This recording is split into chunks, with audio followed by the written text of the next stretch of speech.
music at all? I became a musician through the sort of fantasy my grandfather had to create two musical geniuses between me and my brother. So he took us very, very young in front of the piano, and he said, you have to respect this instrument and you have to study classical music. He was a little bit of a musical racist, unfortunately. He believed in the superiority of European music. And I was interested in, pop music and jazz music, and he didn't really approve of those. So he was my first teacher, but he was also my first enemy, because I didn't agree with those things. So I think it's great if you have, to be really inspired, you need a combination of positive and negative. If it's too easy and you just respect the piano and accept that, you might not have the drive to go beyond just being a musician and make a living at it. So I think the difference for me was that my grandfather had lots of nice things to say about the piano, and he also had there's a lot of bullshit there too, and it forced me to decide what I was going to keep of what he showed me. Okay. Was that the reason then you switched more into popular music?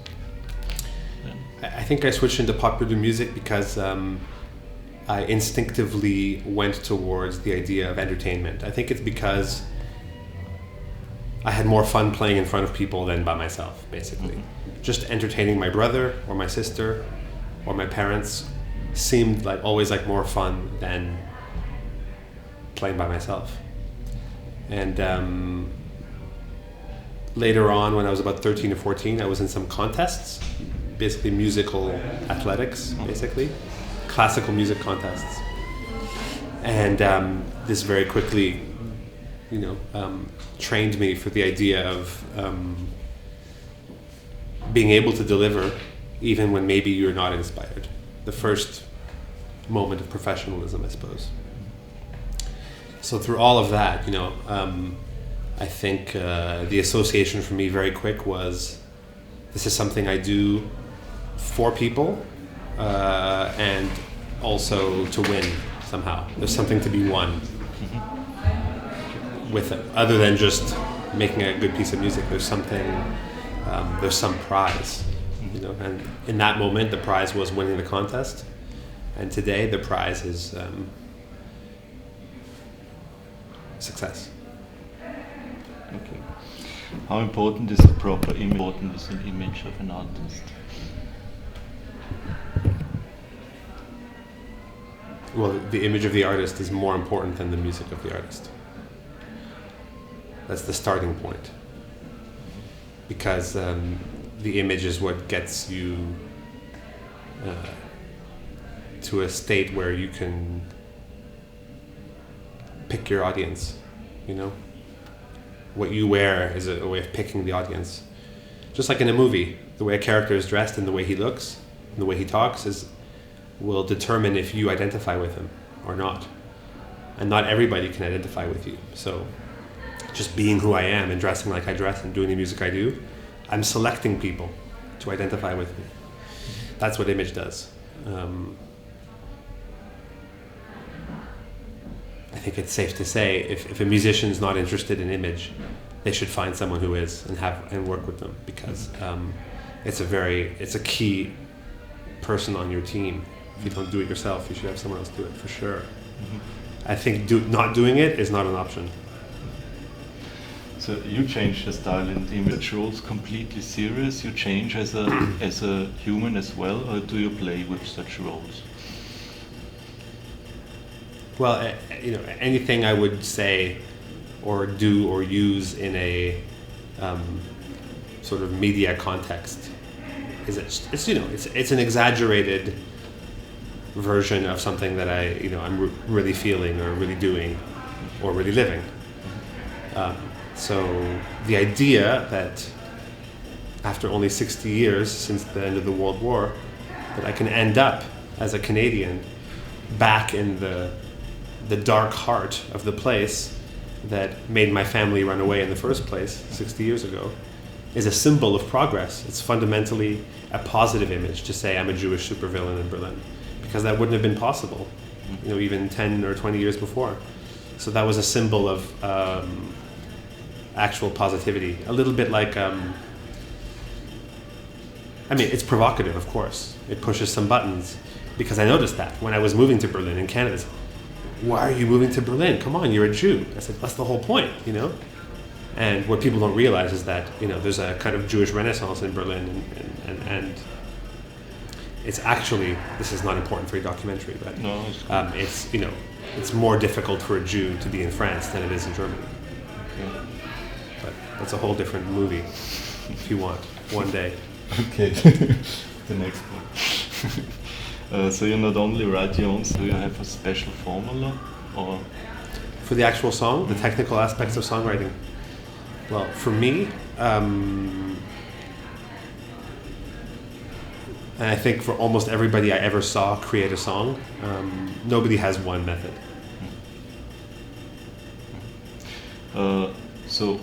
But when you finally finish a song, for real, and you give it away, is there a sense of triumph?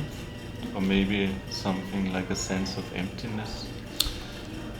Well, I'm not a specialist in making albums, actually. And the reason I think is because I usually am used to having people in front of me.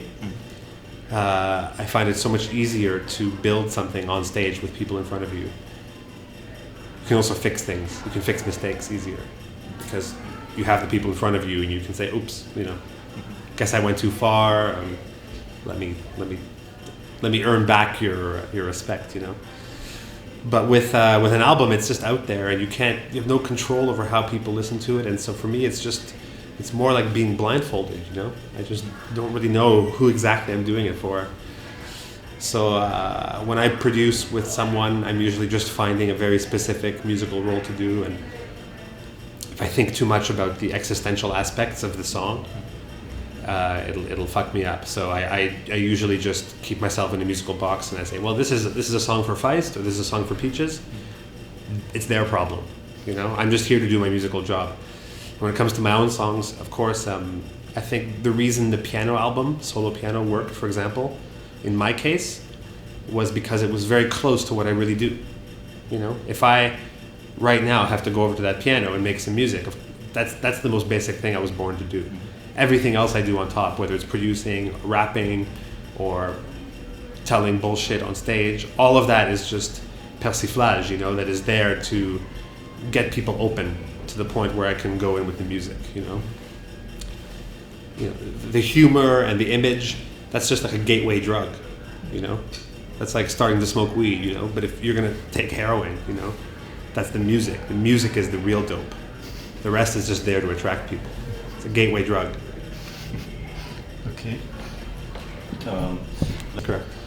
Can you tell us a few anecdotes about those early live shows you've had with her? Well, at the time of when we started to play in that band, The Shit, which was, Peaches, myself, and Maki. And I was also in a parallel universe. I was just getting signed to a major label. And I wasn't enjoying that at all. And I was jealous that all my friends who weren't signed seemed to be having more fun, which is a common reaction for people when they get on the big label. All of a sudden the fun is drained out of it because it's just constant fighting with the company and stuff. And that became a nice outlet to just have fun. And, they're more like punk rockers. I don't really have a punk rock bone in my body, really.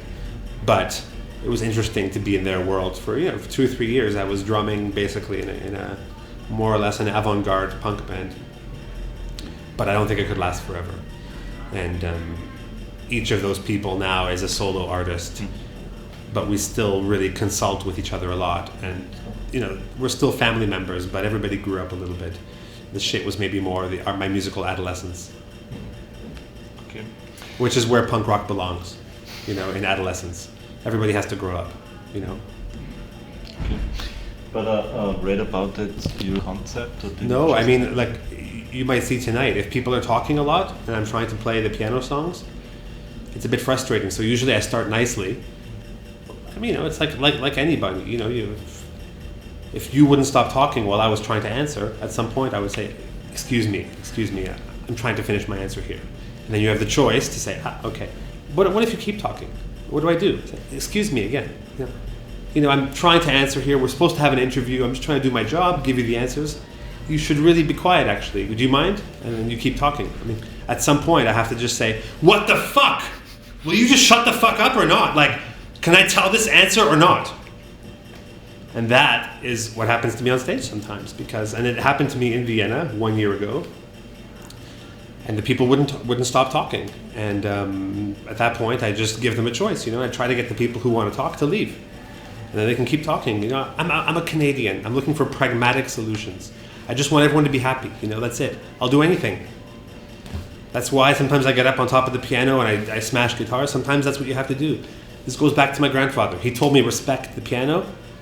Yes, most of the time. But sometimes you have to respect the audience more. And that means disrespecting your instrument, disrespecting the audience, being mean to people. Of course, you have to show that, because if an entertainer never got mean, that would just be unrealistic. Entertainers have the capacity for being very mean. They're very focused, driven, ambitious people usually, entertainers. If things don't go their way, they get mad, So I'd rather show that, make that part of the show, at least. If I'm going to have anger, better to put it out somewhere than go live with it and take it with me back to the hotel tonight and then sleep on a pillow of anger. I'm getting it out there. I'm going to have fun. I'm going to make entertainment out of it. And then when I go home, I'm sleeping on a pillow of entertainment. So when you play, fans might be thinking of you now while you play. Really? You're asking that question? Yeah. Of course. Of course.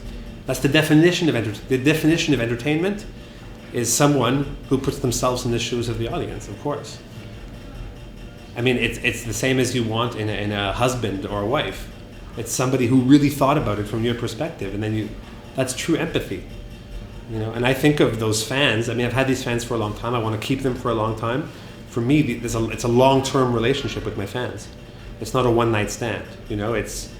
It's you have to get to know me. Otherwise, it's confusing. It's not easy to be a casual fan of Gonzalez, because then you only get a small part and you say, I don't really get it. And is it the same guy who does this? And that's why it's better to be in a deeper relationship with me. A marriage. That's me and my fans married. So can you tell me what was? Yeah, I can't think of one. If you're physically ill, it's not fun to be on stage. Maybe it's probably some shows where I was physically ill. But no, even the hard things, you find some way out, and it's like if you survived, you're stronger, and then the next time you'll know what to do.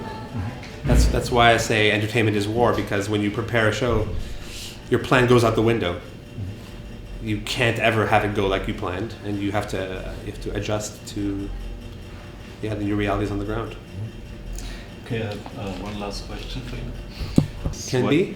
Can be planned to a certain degree, and what means success for you as a musician? I think every musician I know has the success they deserve, and the success that they secretly want. I think the art of being happy is the art of expectations being in harmony with reality. And if there's too much of a gap between those two, you have two choices. You put the expectations down, or you push the reality up. That's your two choices, or a little bit of both. That's the art of trying to be successful, I think. Because of course, if you're successful too fast for something that you don't feel is personal, of course it's not going to be fun. Of course that kind of success sucks. Everybody knows that. And of course, if you're too focused on being an artistic purist and you say, I don't want success, then you're kind of a narcissist, you're kind of an asshole. So the only way is to just, look at it like a rapper looks at it. Audience-oriented. When it's all about the audience, then there's no more battle between art and commerce, So put the audience first, and then you realize if you really still have a problem with art and commerce, then you're really like a selfish psychopath. So do something for the audience, think about them first. Thank you very much. That's great.